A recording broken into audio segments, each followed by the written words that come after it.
안녕하십니까. 도덕경 읽어주는 수학자 김성재입니다. 앞에서 우리는 작은 것으로 큰 것을 이루는 지혜를 생각했습니다. 그런데 괜히 큰 것이 될 수 있나요? 대가가 필요합니다. 그래서 진정한 지혜는 대가를 대신하거나 대가를 최소화하는 작용을 이해하고 활용하는 것입니다.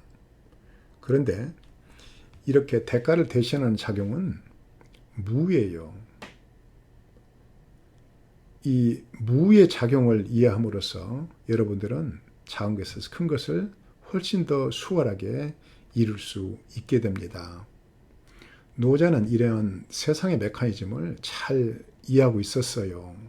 11장의 구체적인 이해로 설명합니다. 원문을 볼까요? 30폭 공일곡 당기무 유거지용 유차지용 좋습니다. 30개 바퀴살이 하나의 바퀴통에 모이는데 무를 만나 수레에 작용이 있게 된다. 이 부분은 수레를 만드는 과정의 일부입니다. 무를 만났다는 것은 내부가 꼭 비어있을 필요는 없어요. 무의 작용에 힘입어서 수레의 작용이 있게 된다라는 것인데요. 원래 요 수레라는 요 차자 거라고도 하죠. 요 글자는 요 부분은 윗핵은 이 뚜껑을 표현하는 것이고요. 요 밭전자는 이 내부의 공간을 뜻하는 것입니다. 그리고 요 밑에 핵은 원래 이게 동그란 바퀴들이었어요. 그래서 요 글자는 원래 수레를 수직으로 그린 그림으로부터 출발한 글자입니다.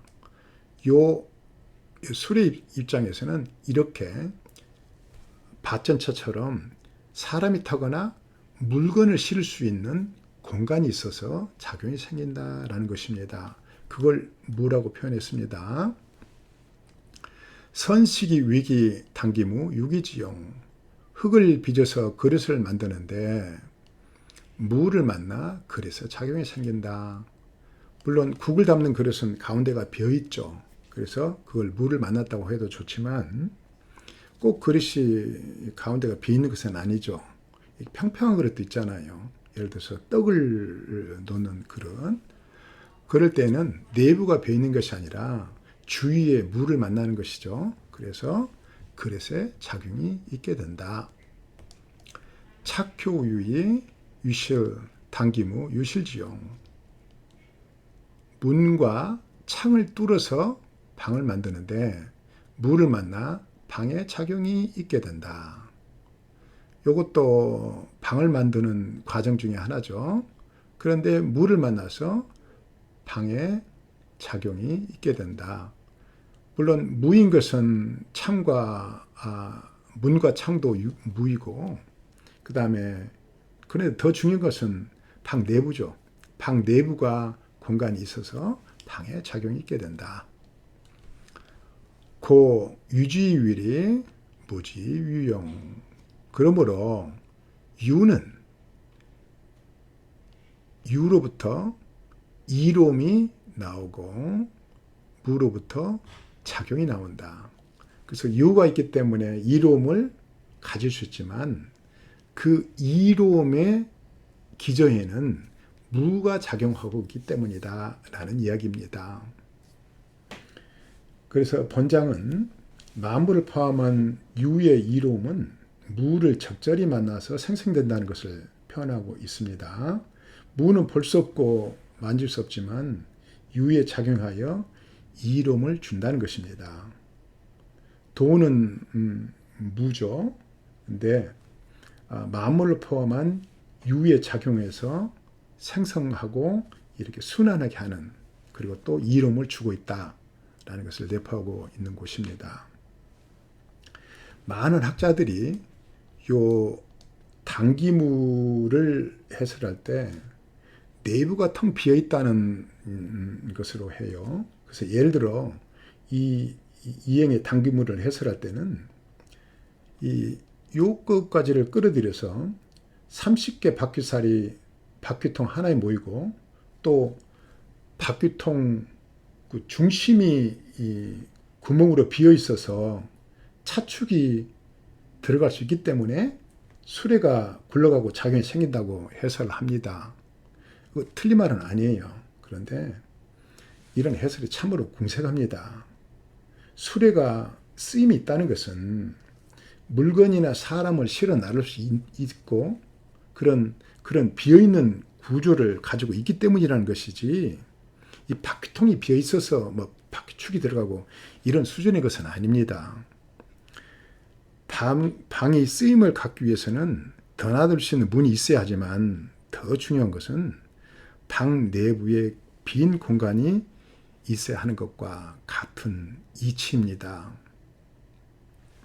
세상은 이렇게 유가 있어서 이름을 얻을 수 있지만 그 유가 있어서 이름을 내는 뒤에는 무의 작용이 있습니다.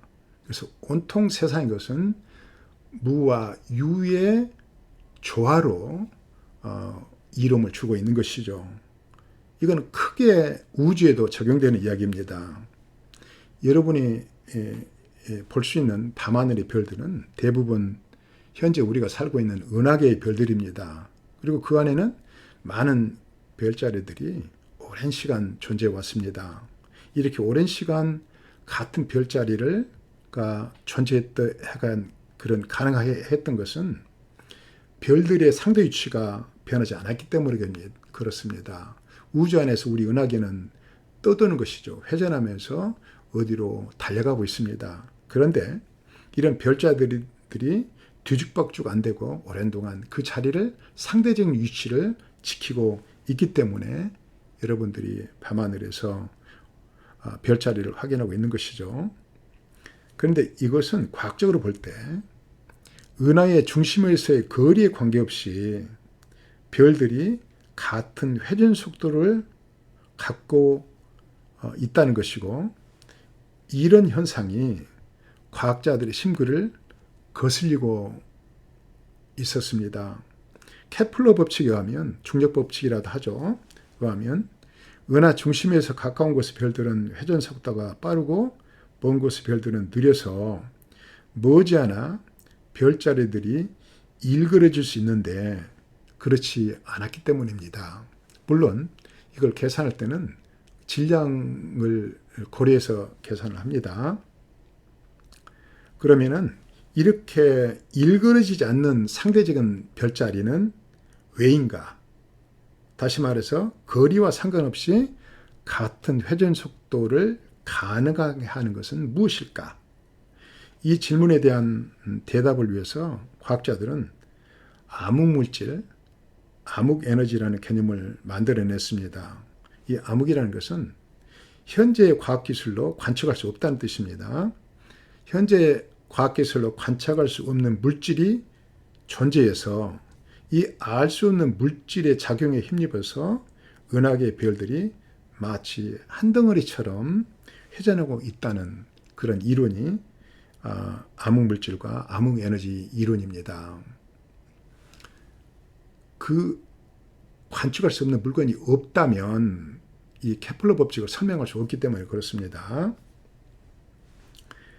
현재 우리의 은하계를 구성하고 있는 물질 중에 관측할 수 있는 것은 5%에 불과합니다.